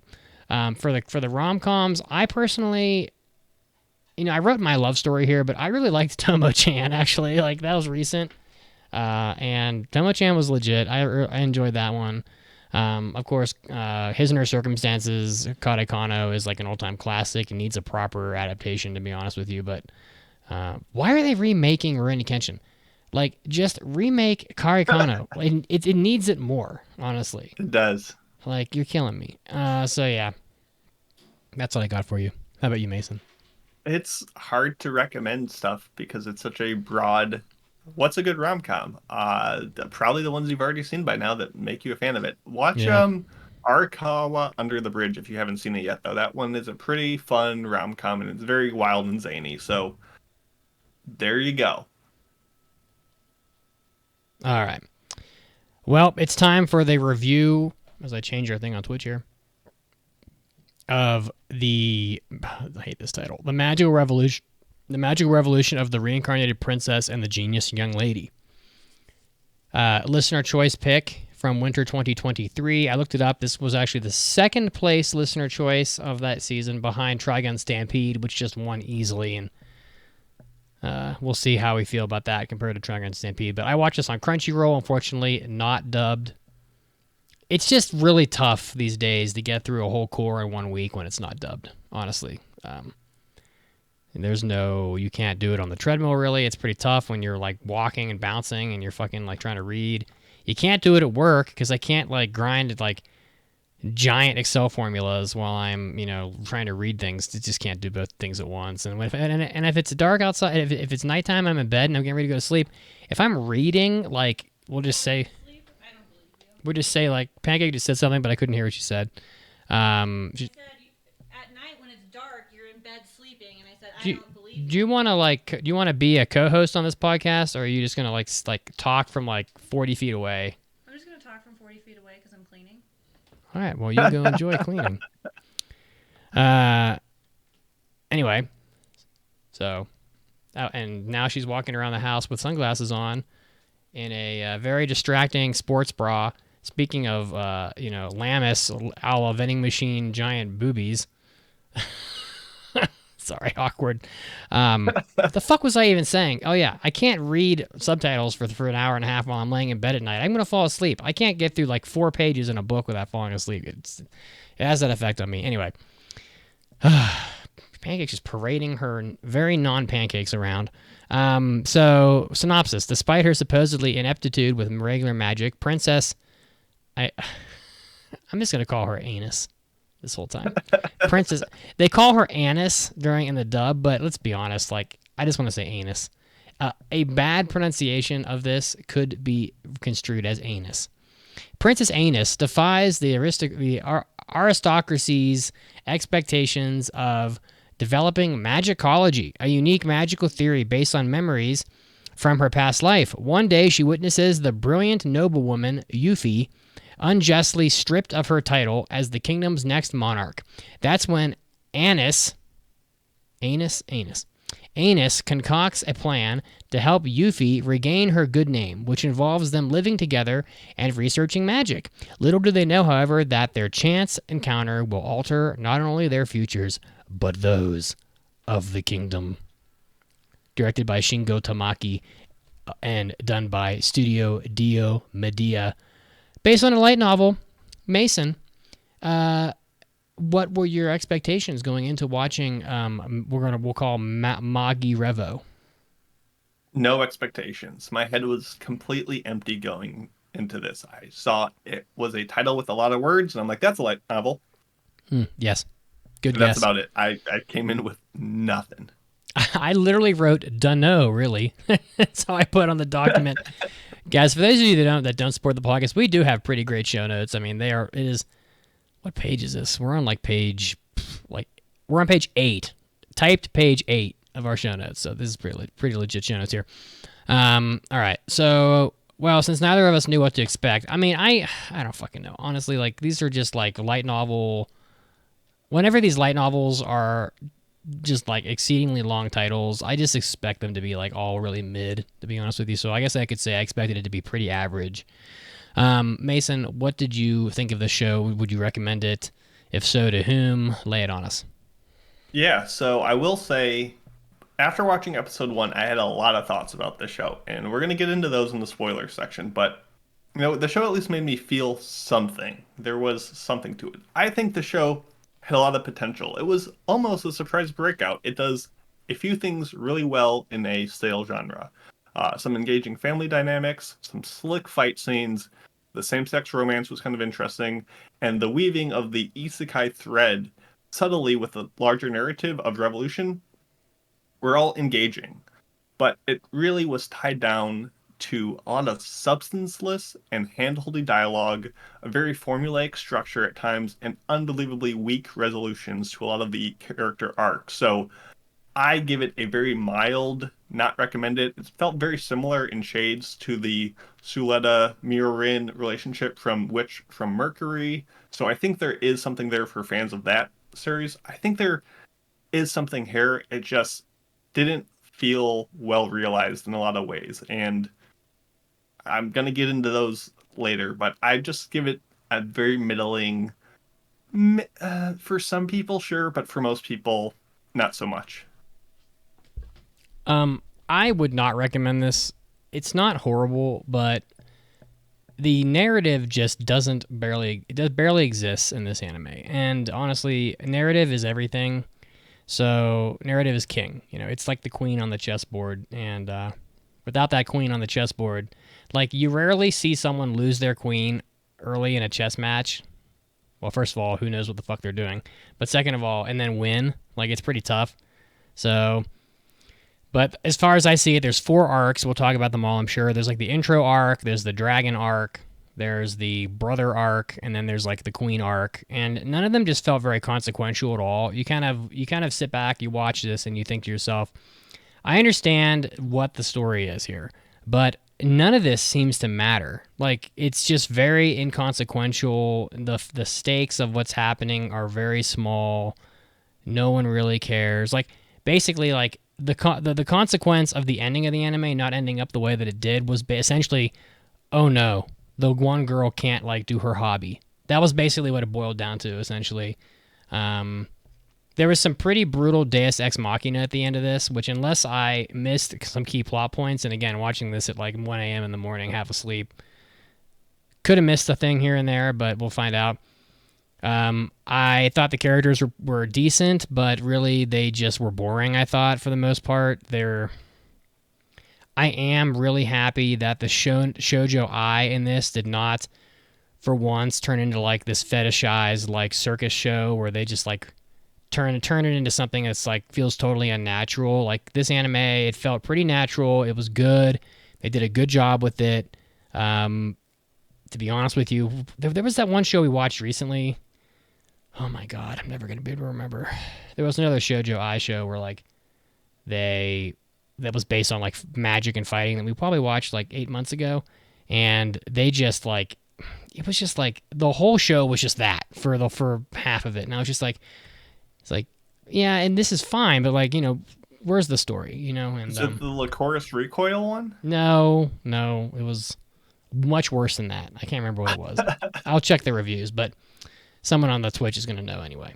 Executioner, yes, the Executioner Okay. Way of Life. That was something. the other one I didn't watch. Yeah, that one was just like, anyway, whatever. I'll move on. But and the art and animation, I guess it was pretty average. I don't know, I would say. All right, well, you want to go to spoilers? I do. I got a lot to say. Spoilers are coming. Oh my god! All right, we'll say them.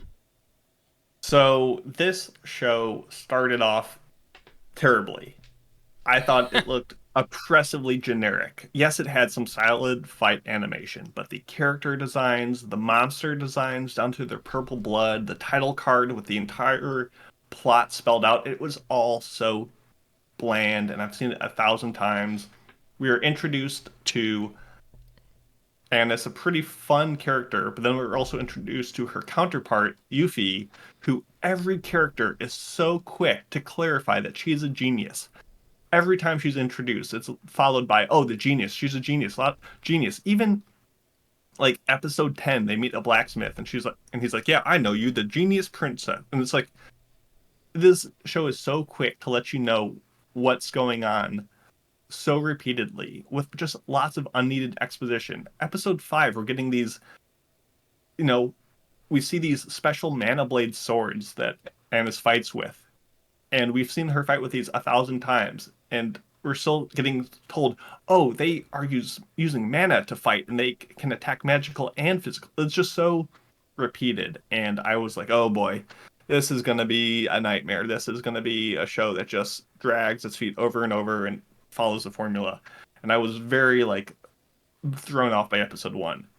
And then I thought it got better. I thought it improved slightly. I loved the father and daughter dynamics in episode 2, where the king is like, I like you, I respect you, but you're also not quite doing your duty, but you're doing it out of love for your brother. Like, it felt natural. It felt good. The way that, you know, Annis and her king's relationship was different than Yuffie's and her father. They were bouncing off one another. That was all really sweet. There were some nice sayings when Annis is saying, like, oh, if you're too tense with your devices, they will break, just like Yuffie. It's so, the clarity, it's so good. It was good.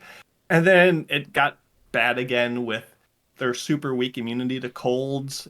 And then the dragon was a little bit better. And then we get the climax of the sibling rivalry and kingdom politics. And that was good. And then it dropped back down at the end. Like, this show was a roller coaster of quality, of me being like, oh, this show's actually pretty no, not so much. I kind of like this part and this through. Oh no, I don't. It was just all over the place with it. How did you feel? Well, let's see. The first part, just, I don't know, it went by in a blink with them, not much explanation, honestly. It's like the awkward event where Yuffie gets the rug pulled out from under her. And the people are just so stupid, you know, in this anime, by the way. Because there's 2 different scenes in this anime where they're in, like, some ball or some hall with, like, a bunch of nobles in it. And then just simply by shouting some crap about a person, everybody there just assumes that it's true. It's almost like that episode of the Boondocks where they're, like, they're robbing the 7-Eleven. And the cop is in the store, and the one guy who's robbing the store just keeps shouting at the cop that the guy has a gun, and the cop's like, I don't see the gun. And then he goes, wow, it's there, and it's pointed right at you, officer. And then like 2 minutes later, the officer's like, you know what? I think I can see the gun now. And he pulls his gun out and it's like, there's no gun. And it's like, they're in these balls, and it's like, I'm just going to shout all this crap about Yuffie or Annis or whatever. God, I hate her name. And then it's just like everyone just assumes that whatever the one person is saying very loudly is accurate. And then, like, I mean, he is the prince. He does have like a cavalcade of people supporting him. Like, and she's in line for the throne as the Duke's daughter. So but she's a genius, don't you know? She's a genius, and well, apparently not, people because kind of don't like her because she basically just fell to her knees and withered and fell apart in that exact moment. But. And then they very strangely just, like, give her to the princess. Like, you go from being, like, basically moments from being queen or whatever to being given away as, like, an assistant to the princess who isn't even in line to the throne. It's just there's a lot of very odd moments like that where, you know, there's another character who we find out, like, has these vampire powers and just gets it, like, ripped from her chest, stolen from her by the prince, and she's like, oh no, that stinks. Okay, I guess I'm gonna just become a maid now, and he's gonna get off scot-free.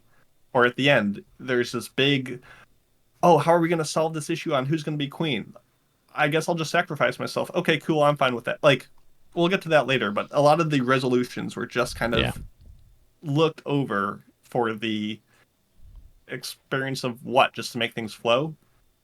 So it was just kind of a lot of excuses needed to be made for, you know, Annis and Yuffie to be together, going off fighting dragons and solving engineering things. Like, it was fine. So the good things about this show is, you know, kind of episode 8 areas when I really started to be like, this show has a lot going on. Is that where the brother attacks the vampire girl? Yep. The sibling rivalry and kingdom politics, like, it made sense. Like, the motives of L, like his jealousy, his contempt, they're well expressed. Like you could just feel the sibling rivalry, the why they were both at odds with one another, and it felt good. It felt like things had been building up to it subtly, but in the right way. And I was like, okay, yeah, we're doing something. And then They scratch at each other for a little bit, and they're like, okay, never mind, it's fine. That's it. To me, unfortunately, and I hate to be reductive, but I felt like the only time this anime was successful was when they had action scenes. Like the dragon, the action scenes looked really freaking good most of the time, and they actually were interesting, unlike everything else in this show. So, like, yeah, so she fights this dragon that she had no business fighting because she doesn't even have any magic ability, Annis or whatever. She just has these items basically. She's a lot like that level 1 isekai show we just talked about where he has all the items that level him up. She has no real ability of her own. She just has all these magicites or whatever from monsters, I guess, and then this dragon just fucks her up. So, like, the dragon scene is good. The fight scene with the brother is good. The scene at the end is not really much of a fight scene, but, like, no. Those scenes are good. But unfortunately, it's just disappointing that usually a fight scene is like something that drives you towards a resolution of a plot point, and in reality this anime just had a lot of weird like shit going on. Like this dragon, maybe I was a bad viewer when I watched this, but the dragon seemed to come out of nowhere. Yes, they just needed an excuse to prove that they could work together. They needed something to overcome. They take the magicite, the giant gem, the dragon heart energist, as they wish it was from Vision of Escaflowne. They boil it and paint it on Annis's back, which I still don't really understand why. Just as an experiment, because it didn't drive any plot points as far as I know. She just got more power because of it. Amazingly, that works, by the way. Whatever. And then the brother comes up. Then like the girl's a vampire for, I don't know, no reason at all. I'm not really fucking sure. I guess the brother wanted the power because it lets him manipulate people's thoughts or whatever. But, like, that came out of nowhere, too. And so there's just, like, these plot points, like rays of light coming into a room, just, like, blasting you in the face. And you're like, okay, there's a vampire now? Oh, wait, the brother is now, like, killing people? Like, it just happens, boom, boom, boom. And it just doesn't make any sense, really. Well, it's like the ending arc of, we learned that Annis now has to be the queen because her brother got exiled, and she's like, I don't want to be the queen, but I still want to be a princess, but I don't want the responsibility. But like, she couldn't throw it away, and Yuffie's like, oh my goodness, she would be so miserable as a queen. If only there was some way that I could help her. And then out of nowhere, a character's just like, yeah, if you make a deal with me, you can help her and be the queen. And then the whole last arc is just Yuffie and Annis debating, of Annis saying like, oh, I don't want to be the queen, but I don't want you to sacrifice thousands of lifetimes of unhappiness of your eternal life and suffering for you to be queen. And Yuffie's like, yeah, but I don't want you to be an unhappy queen. And it just set off this huge, massive emotional thing, which was good from, their relationship standpoint. And the isekai confession was interesting. And, Annis being reincarnated really goes unmentioned almost the entire time. And I was like, why is that even a plot point? But they did tie it in with her feeling fraudulent in a way, feeling like not a member of the family. Like she wanted to be a genuine article, and that was good. That made sense. And they have this debate, and that was good. But then they have one makeout session, and Annis is like, yeah, I'm absolutely fine with Yuffie just like, throwing her life away, and I'm just going to do a fancy aerial sword display dance, and now we're good. Like, there was things didn't come together well. A couple things did. But at the most part, taking a step back, it was all just kind of messy. And while I liked the character moments isolated within it, it just kind of felt slapdash. Who the hell was The names in this anime are utterly frustrating. Who in the hell is Lumiel Rene Paletia, who just shows up? Now, I must have fallen asleep or something for part of an episode because I just don't realize it, because this girl just shows up at the end, and she's like, oh, by the way, I have, like, these 9 rainbow spirits that, like... She shows up the millisecond she needed to. She's like, oh, hi. I know you've never seen me before, But I'm this like spirit contract person that has like 9 spirits floating around me.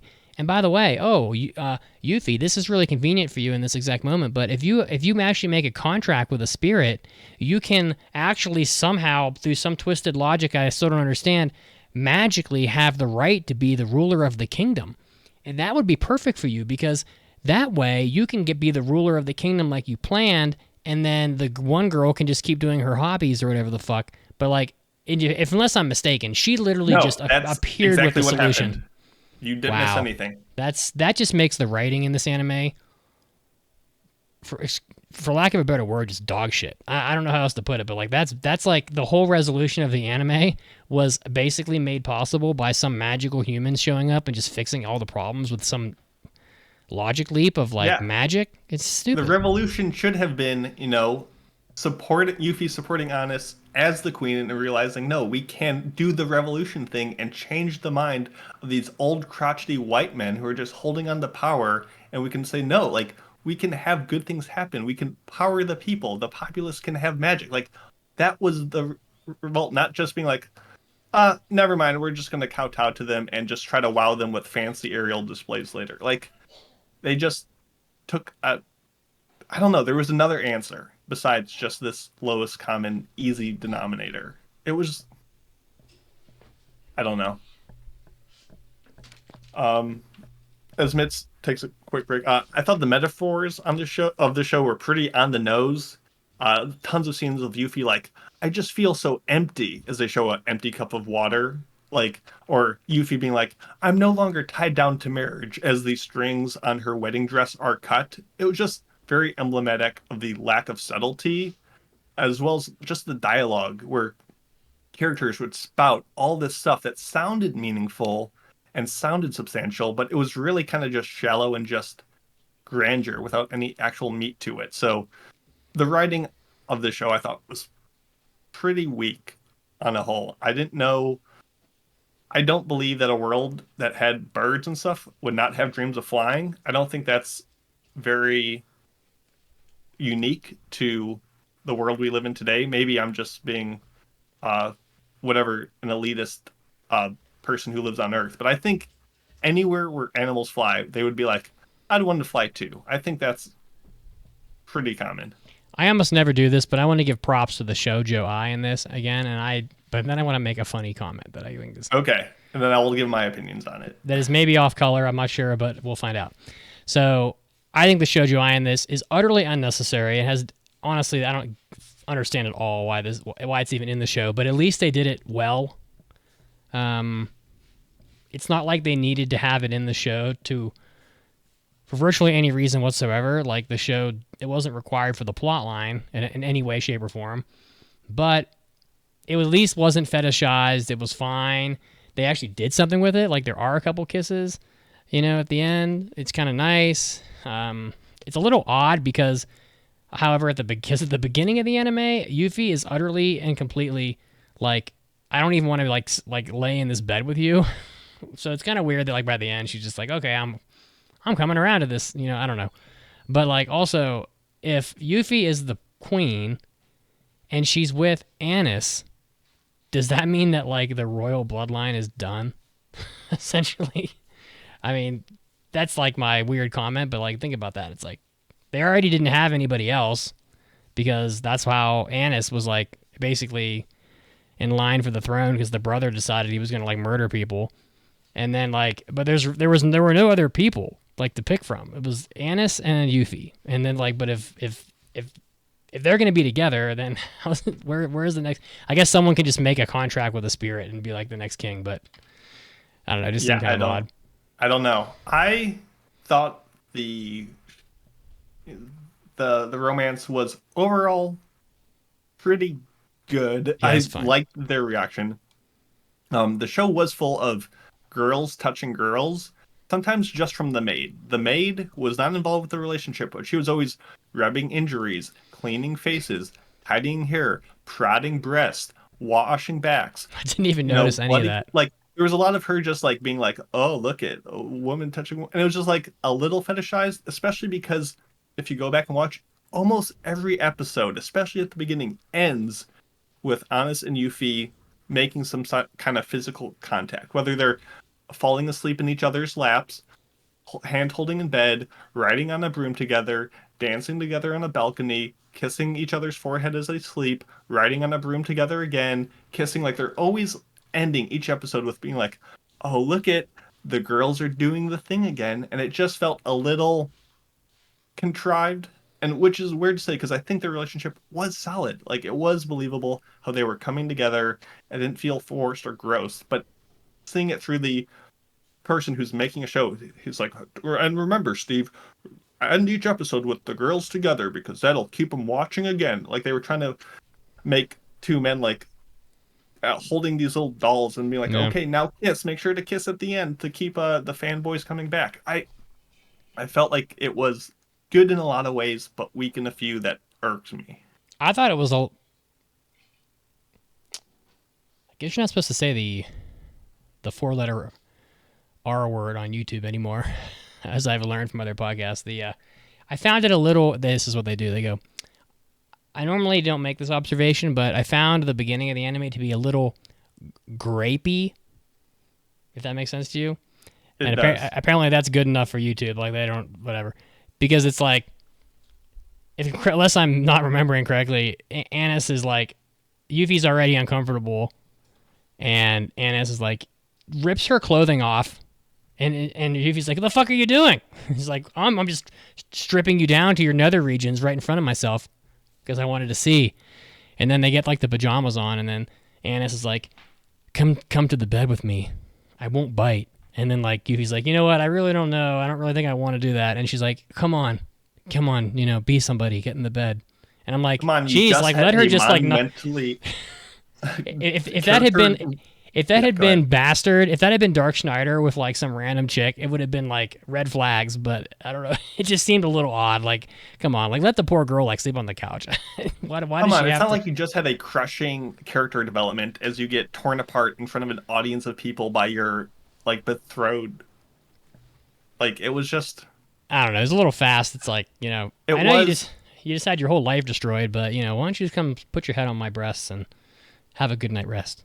I mean, it fits in with Anna's personality. She's forceful. She's like very like she runs things on her own. Like it makes sense, but man, it just felt goofy sometimes. But I do think it was better than a lot of other shows. And like you said, it wasn't just fetishized to no end. They did get together. They did kiss. They did, become a couple, and that's good. I gave it credit. I think Pancake and I both watched the end of this, and like she thought it was like a tasteful way to handle it all too at the end.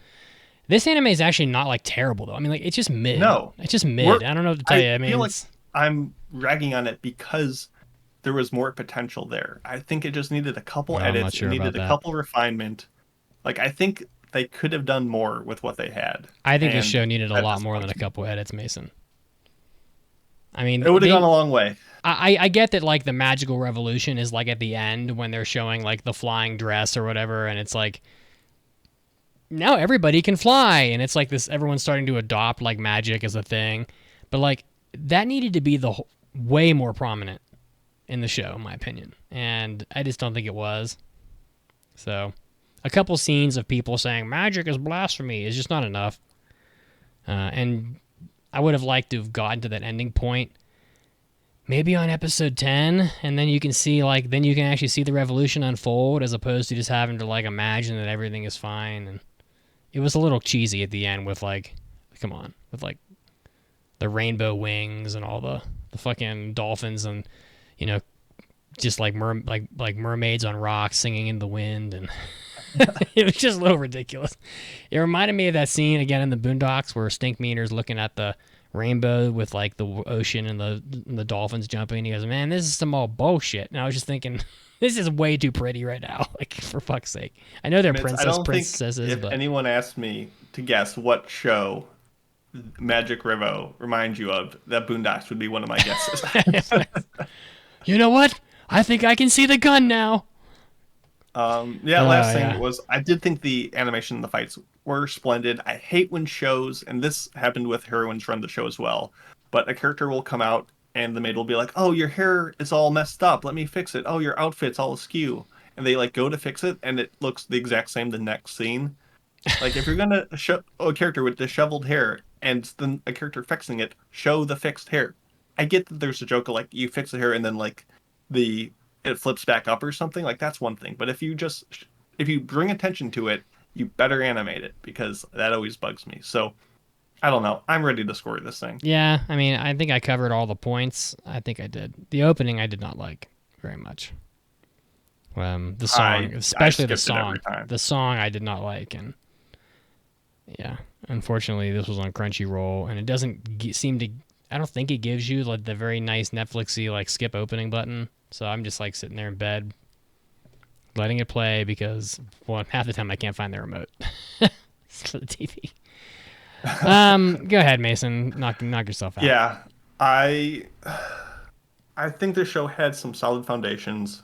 I think it just needed everything that I said it did. And despite giving it a hard time, I do think it had some good payoffs and ideas. I'm between, what do I go with?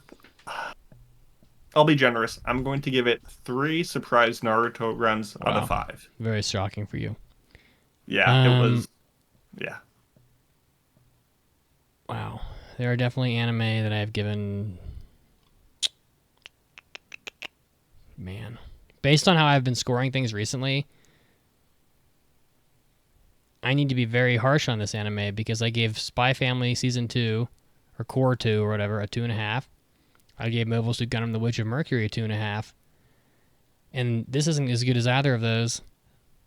So, wow, I don't know. Maybe it just depends on my mood.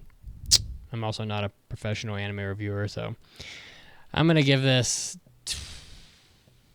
God, it's just fucking stupid. That Deus Ex Machina, having that confirmed from that was really just bad as I thought. That was brutal. Deus Ex. Not only did like they pull that out of their ass, the whole character was new at that moment, and she just shows up, and they were like, "Oh, hi."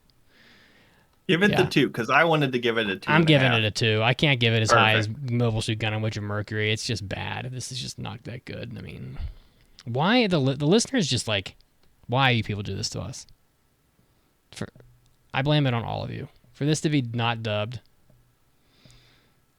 was just a cruelty, honestly. Yeah, I'm giving it 2. What the fuck? Like 2 of my like really tiny bladed swords out of 5. The Mana Swords. The Mana Sword, which is way cooler. That will always be cool, by the way. The Mana Sword. Yeah, so I'll give it a 2. It just not that good. But yeah. But props for the shoujo eye treatment. It was much better than I've seen recently. So, the best way to handle all that to me is just to not make a big deal about it. Honestly. Anyway, well, that's the end of the show, guys. I appreciate you all. Thanks for listening. Yeah. So again, social media: Twitter, Facebook, Discord, AAADiscord.com. I always expect to see a bunch of people after every podcast that comes out, but I don't know. I think not everybody has Discord, to be honest with you. I think a lot of people don't have Discord, actually. Unless you're like a gamer or an anime podcaster, I feel like you just don't have Discord. Again, if you want to help us fill that giant hole that Amazon levied upon us, which is the worst thing about it, and I hate to say this to everybody, is that they also pull this bullshit where they're like, oh, by the way, I know you racked up like $100 a month this quarter, but since we like only pay out once a quarter, now that you've been removed, we're not going to pay you for anything this whole quarter. So they basically just like unrugged us to the tune of like $300, which is just utter fucking bullshit, honestly. AAApodcast.com/join or Patreon to help out the show, help tell Amazon that they don't really matter. And we'll give you those hentai episodes as Hobby Addicts, and of course at the after parties that we're gonna do one right now. So don't go anywhere. We'll be back in a few minutes after we freshen up. And thanks for listening. We'll see you next week on the Anime Addicts Anonymous podcast, where we will be reviewing Vinland Saga Season 2. And Caroline should be back, so we'll see you then. Bye, guys. See ya.